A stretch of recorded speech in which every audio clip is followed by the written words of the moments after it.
Hello guys, welcome to this video. In this video, I'll be extracting a specific time element. I've done something similar to that, but let's do a little bit. Let's make it a little bit entertaining. So I'll make use of the time, the local time. So I'll just copy it. Let me comment this out. Let me put it in a variable.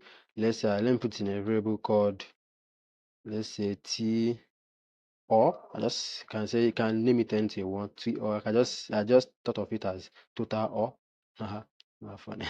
So when I was to print the T or, it's going to give me something like a tuple or something like this. So if I get it in particular 0, it's going to give me 2025, as you can see here.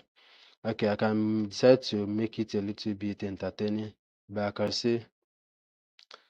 say make it, I say your current year is okay. Let me use string formatting method. I've talked about this is a type of way you can format a string. So I'm going to make use of. Then I can say t,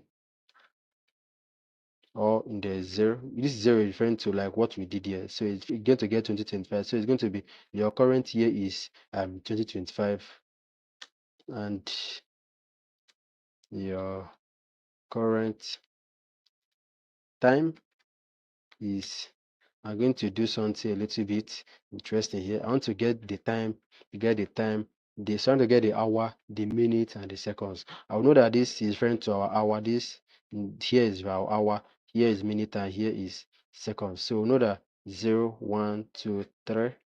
3 is our hour, 4 is our minute, and then 5 is our seconds. So I can see here t underscore or index 3. I can put something like this, something like a double colon. Can say t or index 4. Then I put double colon. I think this is taking a whole lot of code. You can say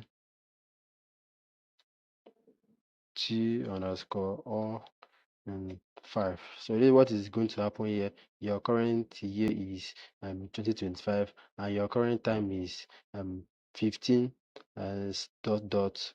It's going to be current minute, and that of what is actually happening here. This is going to print your current year is, we know that t or in the 0 is talking about this guy 2025, and your current time is t or underscore or in the 3. This is 0, 1, 2, 3. So you're going to get any hour that is here. You can see the hour is changed. This should be give us 17. The minute should give us 1 down here, and the seconds, I can't see the seconds, but let's run it and see our output. Close this and run this code again.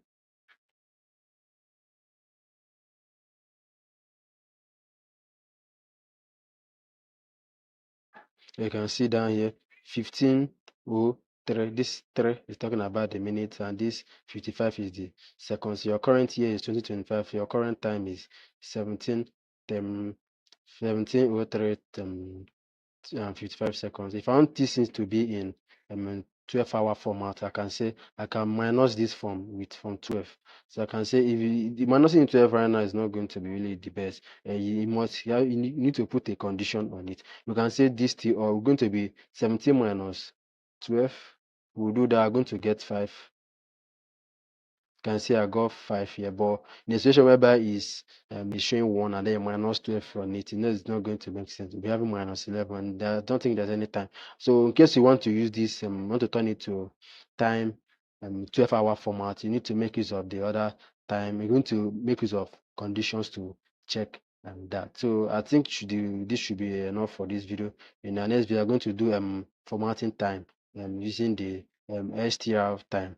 So that's basically what we are going to do in the next video. So I'll be happy to see you in that next video. Please don't forget to hit the subscribe button. So I will see you in that video. Thank you for watching.